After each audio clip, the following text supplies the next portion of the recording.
The laughter started before Naomi Carter had even set her briefcase all the way down. She heard it from the hallway, low and snide, the kind of laughter men allow themselves when they think a woman cannot hear the shape of what they mean by it.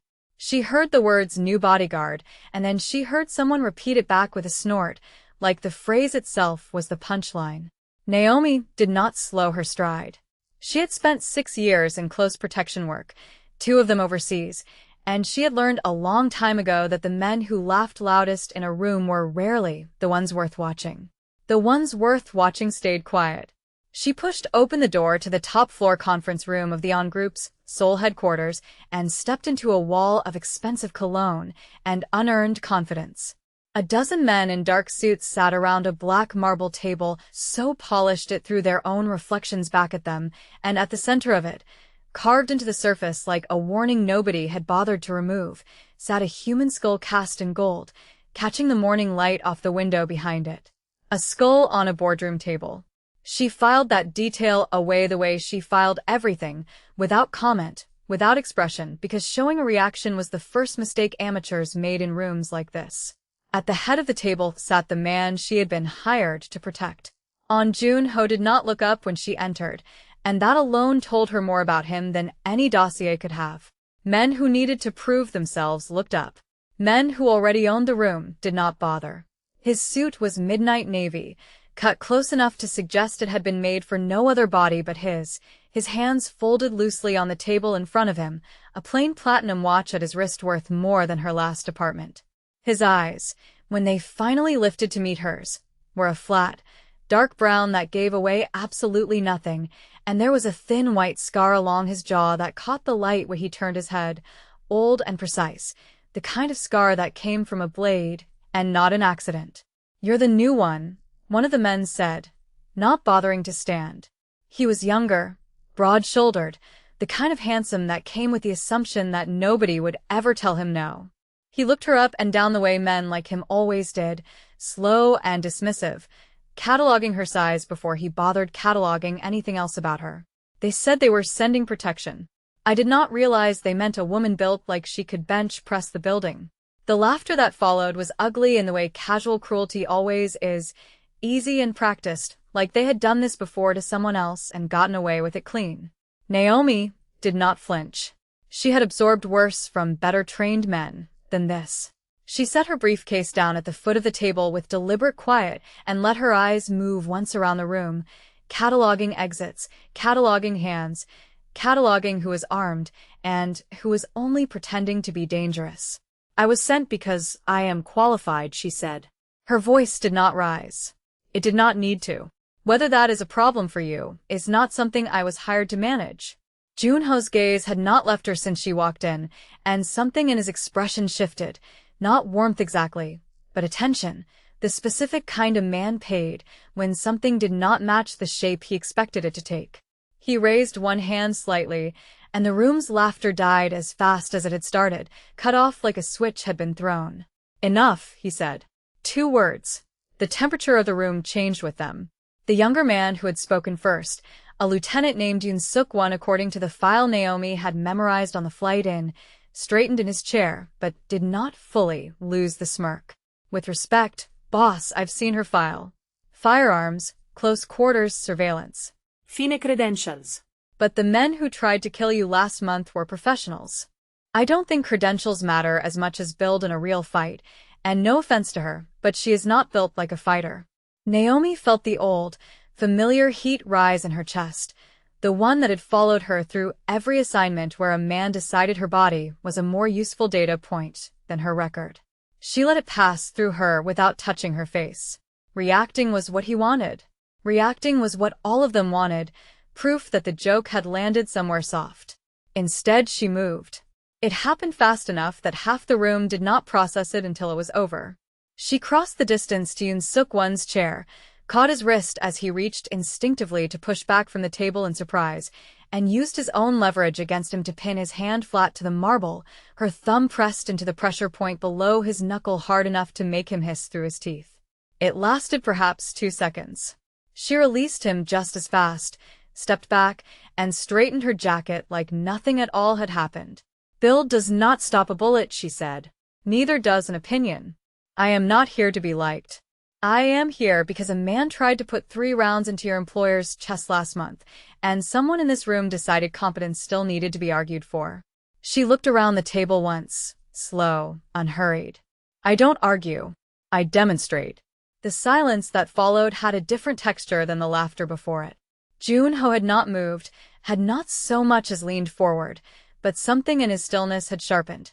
The way a blade sharpens under a whetstone, quiet and exact. When he finally spoke, his voice was low enough that the rest of the table had to lean slightly to catch it. That will be all for this morning, he said. Everyone out except Miss Carter. The room emptied with the particular speed of men who had just watched their own arrogance handed back to them in front of their boss. Yoon Suk-won left last, cradling his wrist, throwing Naomi a look that was not quite hatred yet, but was clearly auditioning for the role. She did not watch him go. She kept her eyes on Jun-ho, because the men in this room were never the real threat. The real threat was always the one still sitting calmly at the head of the table. When the door clicked shut, Jun-ho finally rose from his chair, and Naomi understood immediately why the room deferred to him without needing volume to enforce it. He was not the tallest man she had guarded. He did not need to be. He moved like the space around him had already agreed to make room, unhurried, exact, a man who had never once needed to raise his voice to be obeyed. You embarrass my lieutenant, he said. He embarrassed himself, Naomi said. I only made it visible. The corner of his mouth moved, not quite a smile, something more private than that, gone before it could be confirmed. Sit, he said, and it was not a request, though it was delivered without the coldness she expected. Tell me why the agency sent you specifically. I did not ask for a woman. I did not ask for anyone under 30. Asked for the best available protection detail in the country, and someone decided that was you. Because I am the best available protection detail in the country, Naomi said, taking the seat across from him without waiting for further invitation. That's not arrogance. That's the report you would have read if you'd bothered to open the full file instead of skimming the summary page. He studied her for a long moment, the kind of study that felt less like assessment and more like recalibration. A man discovering the map he had been handed did not match the terrain in front of him. That was the moment everything changed, though neither of them said it aloud yet. I read the full file, he said finally. I know exactly what you're capable of on paper. I wanted to see if the paper was accurate. And now, she said. Now I have 3 broken assumptions and 1 intact hire, he said. We'll see which one costs me more. Before she left the office that first evening, Naomi did one more circuit of the floor, the habit of a woman who never trusted a building until she had walked its bones herself. She found the stairwell exits, tested the emergency lighting, noted which windows in the executive wing faced the street, and which faced the interior courtyard where a sniper would have no clean angle. It was tedious work, invisible work, the kind no one thanked her for, because no one ever noticed the disasters that did not happen. She was cataloging the position of a security camera with a blind spot in its coverage when she heard footsteps behind her, unhurried, deliberate, and did not need to turn around to know who they belonged to. You're still here, Jun-ho said. So are you, she said, not turning. That tells me something about how safe you actually feel in your own building. He came to stand beside her, following her gaze to the blind spot she had already flagged in her notes. I feel safe enough, he said. I have felt safe enough for 3 years. Feeling safe and being safe are different things, and I have learned the difference costs people their lives when I confuse them. That's the first honest thing anyone in this building has said to me today, she said. He studied her for a moment in the low light of the empty hallway, the kind of look that assessed without intruding, and something in his face suggested he was recalibrating an opinion in real time. Most people I hire tell me what I want to hear, he said. It is easier for them, and worse for me. I'm not interested in easier, she said. I'm interested in you being alive next year. Part 2 began the way most dangerous things do, quietly, folded inside the ordinary business of a Tuesday. Naomi spent her first week learning the architecture of Jun-ho's world the way she learned every assignment, mapping sightlines, memorizing faces, cataloging which men in the building looked at her like an obstacle and which ones looked at her like a problem they intended to solve later, when she wasn't looking. Yoon Suk-won fell into the second category. He was polite to her face now, since the demonstration in the boardroom had traveled through the building faster than any memo could have, but she caught him watching her at odd moments, calculating, the way a man calculates when pride has curdled into something worse than embarrassment. She learned other things too, things not in any file. She learned that Jun-ho took his coffee black and drank exactly half of it before every meeting, the other half going cold and untouched on his desk, a habit she suspected had nothing to do with the coffee at all. She learned that he kept a single photograph in the drawer of his desk, not displayed, not hidden either, just present, a woman with dark hair and a direct gaze that Naomi only glimpsed once when he opened the drawer for a pen and did not quite close it fast enough. Who is she? Naomi asked, before she could decide whether it was her place to ask at all. Jun-ho's hand stilled over the drawer. For a moment she thought he would simply close it and change the subject the way powerful men usually did when a question got too close to the parts of them they kept armored. Instead he sat back in his chair, and something in his shoulders loosened just slightly, the posture of a man deciding, against his own instincts, to answer honestly. Her name was Yuri, he said. She worked for my father before she worked for me. She believed loyalty meant something even in a business built on betrayal, and she paid for that belief with her life 3 years ago, in a parking structure 2 blocks from this building, because I was late to a meeting and she went ahead of me to secure the route. He closed the drawer, finally, with a soft, deliberate click. I have not been late to anything since. Naomi did not offer sympathy.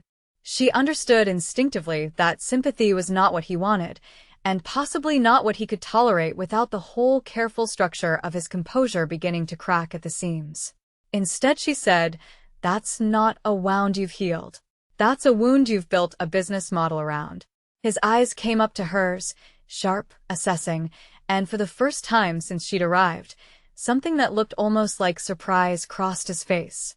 "Most people offer condolences," he said. I'm not most people, she said.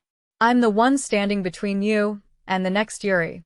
If I don't understand exactly what got her killed, I can't stop it from happening to you. There was an evening, 2 days before the parking structure, when Naomi found Jun-ho standing at the window of his office long after the rest of the floor had emptied, watching the city go gold and then gray with dusk, his tie loosened for the first time she had seen since taking the job. She had come to deliver a routine security briefing and found instead a man who looked, for just a moment before he noticed her, tired in a way his public composure never permitted. "You don't have to perform stillness for me," she said from the doorway. "I already know what you look like when you're not performing it. I saw it in the boardroom the day I broke Yoon Suk-won's grip on the table." He did not turn immediately. When he finally did, something in his shoulders had eased, incrementally, the way a man allows himself to soften only when he has decided a room is safe enough to risk it. "It is difficult," he said, "to stop calculating who is watching. I have done it since I was young enough that I no longer remember choosing to start." Someone taught you that, she said. "It wasn't instinct. It was survival. My father taught me," he said. He believed a man who let his guard down even once was a man who deserved what happened to him afterward. I believed him for a long time. He was quiet for a moment, and when he spoke again his voice had gone lower, more deliberate, like a man setting down something heavy he had carried a long distance. "I am beginning to think he was wrong about that. I am beginning to think there is a difference between vigilance and never once being seen."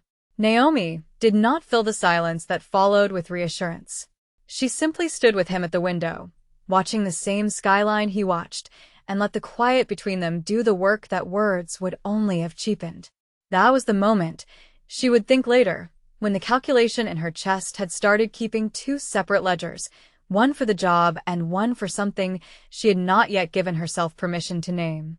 The danger arrived 4 days later, on a Thursday evening thick with a kind of humid soul heat that made the air feel solid. Naomi was walking the perimeter of the underground parking structure beneath the on-group tower, the same structure where Yuri had died 3 years earlier, when she felt it before she saw it, the specific wrongness of a space that should have been empty and wasn't. She had learned to trust that instinct the way her father, a retired Marine, had drilled into her since she was young enough to remember. She reached for the radio at her hip at the exact moment 3 men emerged from behind a parked delivery van with weapons already raised, and every calculation in her mind collapsed into pure, immediate motion. She was on him before she had fully processed the decision. Jun-ho had been 3 steps behind her, close enough that the first shot meant for his chest went wide when she drove her shoulder into him and took them both down behind the cover of a concrete support pillar, the crack of gunfire ringing off the low ceiling loud enough to hurt. Short sentences. Fast movement. The smell of gun oil and exhaust, and her own adrenaline sharp in her throat.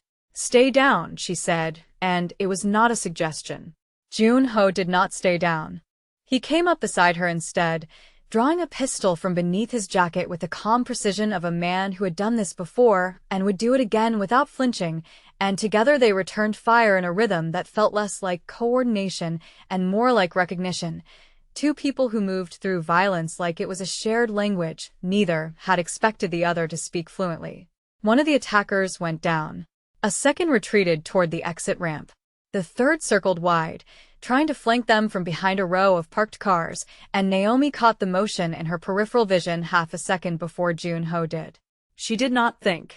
She moved, closing the distance and driving her forearm into the man's throat with enough force to send his weapon skittering across the concrete, following the momentum into a takedown that ended with her knee planted between his shoulder blades and his face pressed hard against the cold floor. It was not elegant. It did not need to be. It needed to work, and it did.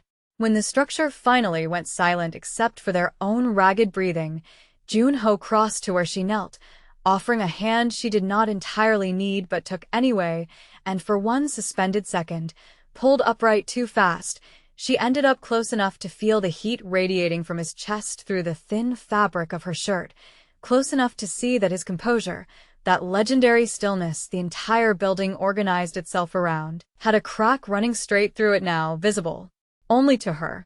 "You should have stayed down," he said, but there was no real command left in it, only something rawer underneath. "If I had, you'd be dead in the same parking structure as the last person you loved," she said. "I told you. I don't argue. I demonstrate." His hand had not let go of hers yet. Neither of them moved to correct that. The days after the parking structure moved differently, the way days always do after 2 people survive something together that neither fully processes until later, alone, staring at a ceiling. Naomi began finding Jun-ho in places he had no strategic reason to be: the small gym on the building's 3rd floor at hours she trained alone, the rooftop garden at dusk when she took her one unscheduled hour to breathe air that did not smell like marble and cologne. He never announced these appearances as anything deliberate. He simply arrived and stayed at a distance that was somehow both respectful and impossible to ignore, and eventually they began speaking, careful at first, then less careful, about things that had nothing to do with the job. He said her name differently than anyone else in the building did, she noticed, on the 5th evening they found themselves on the rooftop at the same hour. Not Miss Carter, the formal address he used in front of his men, but Naomi, low and deliberate, like the word itself required more care than the rest of his vocabulary. "You watch me the way you watch a threat," he said one evening. The city skyline behind him lit gold with the last of the sun. "Cataloging. Calculating. Do you do that with everyone, or only with me?" "I do that with everyone," she said. "It kept me alive this long." She paused, weighing whether the next sentence was hers to say. "But with you it stopped being only tactical about a week ago, and I have not decided yet what to do with that information." Something shifted behind his eyes, quiet and total, like a door unlocking from the inside. "I told myself hiring you was purely strategic," he said.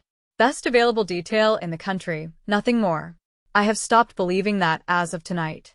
Neither of them closed the distance between them that night. It was not yet time, and both of them, in their separate disciplines of restraint, understood that some claims needed danger to survive them before they could be made honest. Naomi found herself, in the days that followed, doing something she had trained herself out of doing on every previous assignment. She noticed things about Jun-ho that had nothing to do with threat assessment. She noticed that he read the same page of a document twice, when something was bothering him, and he did not want to admit it. She noticed that he always chose the seat in a room that let him see the door, not out of paranoia exactly, but out of a habit worn so deep it had become something closer to grief. She noticed the specific, private way he said her name when he thought no one else was listening, softer than the version he used in meetings, like the syllables belonged to a different, less guarded man entirely. She mentioned none of this to him directly. She did not need to.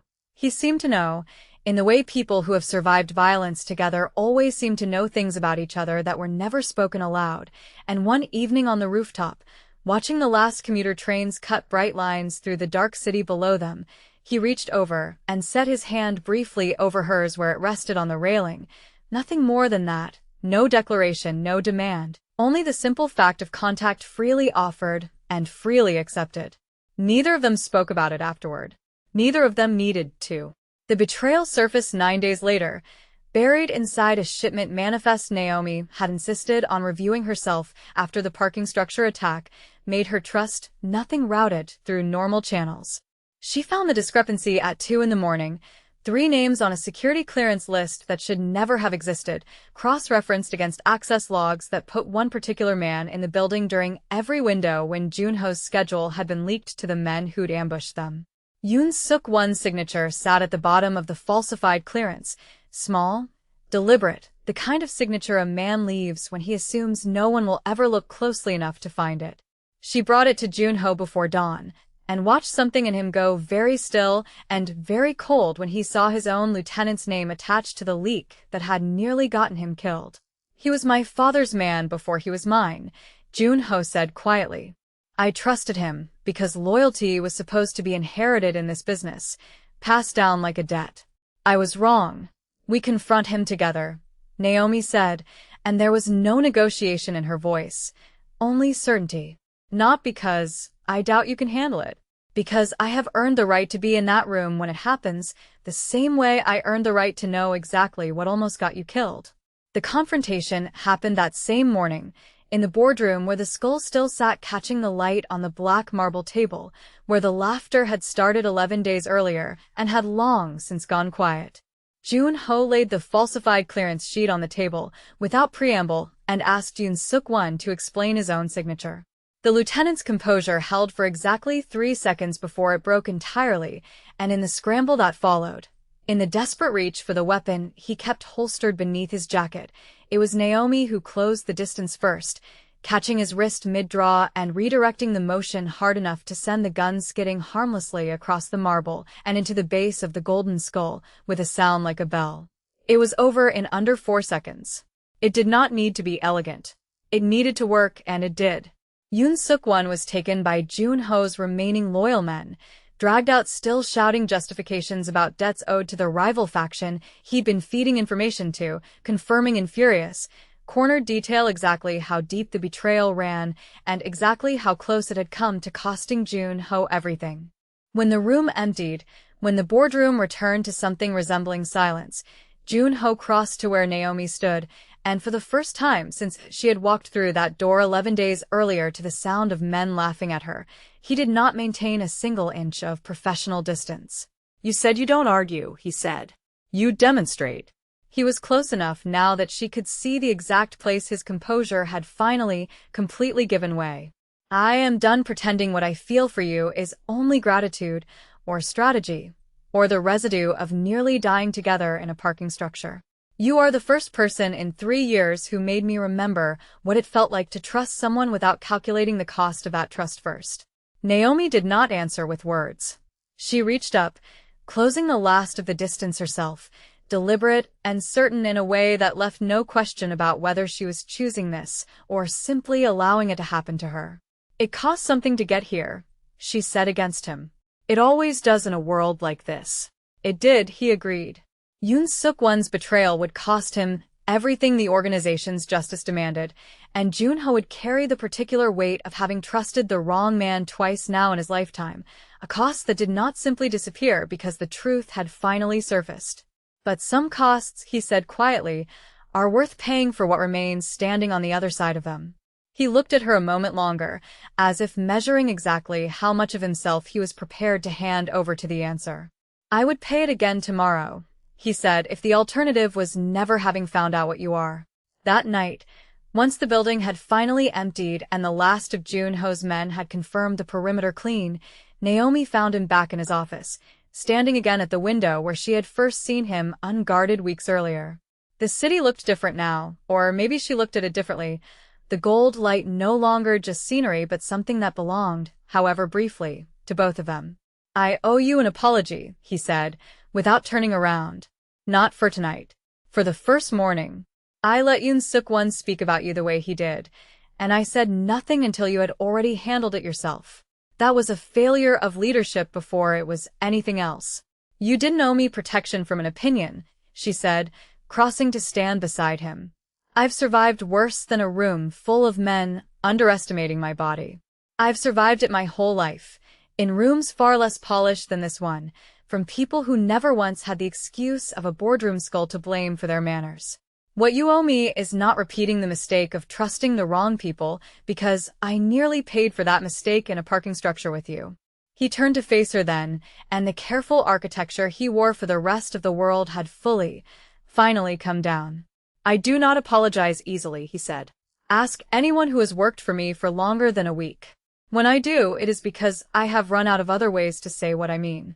"Then don't waste it on an apology," she said. "Say the other thing instead." His hand came up, slow, deliberate, giving her every opportunity to step back if she wanted to, and rested against the side of her face with a care that felt entirely at odds with the man who had emptied a magazine into an attacker without his pulse changing 4 days earlier. "I've spent 3 years building a life around the absence of trust," he said. "You walked into my boardroom and made every calculation I relied on look small. I do not know how to be a man who lets someone matter this much. I only know that pretending otherwise stopped being possible somewhere in that parking structure, and I have not wanted to go back to pretending since." Naomi did not step back. She had spent her whole career being the one who moved first, who acted before anyone else in the room had finished deciding what to do, and she did not stop now. "This is not the safe choice," she said quietly.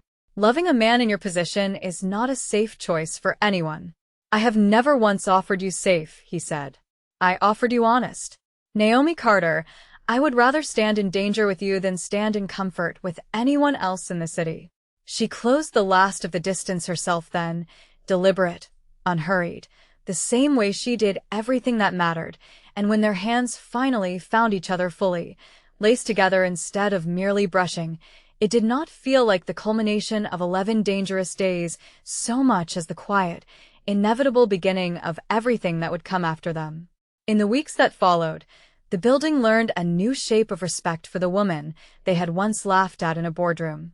Naomi did not ask for the shift. She had never needed anyone's permission to be exactly as capable as she already was. But she noticed it anyway, in the way the men who once looked at her as an obstacle now looked at her as something closer to inevitable, a fixture of the empire as permanent and unshakable as the man at its head. Even Yoon Suk-won's replacement, a quieter man promoted from the ranks who had watched the whole reversal unfold from the far end of the boardroom table, made a point of standing when Naomi entered a room now, a small courtesy that meant more coming from someone who had witnessed the original mockery firsthand than it would have from anyone hired after the fact. She never once asked for the gesture. She had built her entire career on not needing anyone's permission to be taken seriously. But she noticed it, the way she noticed everything, and let herself, for once, simply accept a kindness instead of calculating what it cost. The golden skull still sat on the boardroom table, catching the light exactly as it always had, and now when the morning meetings gathered around it, there sat beside Junho a woman who had walked in as a punchline and stayed as something the entire empire had learned, in the space of 11 dangerous days, never to underestimate again.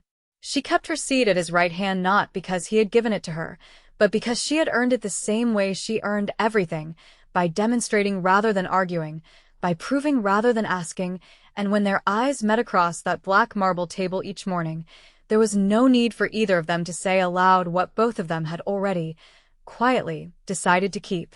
If Naomi's story hit different for you tonight, If you felt every second of her proving them wrong without raising her voice, let us know in the comments where you're watching from tonight. Subscribe if you want more stories exactly like this one. Dark, slow-burning, and honest about what it costs to be underestimated by everyone except the one person whose opinion turns out to matter most. We'll see you in the next one.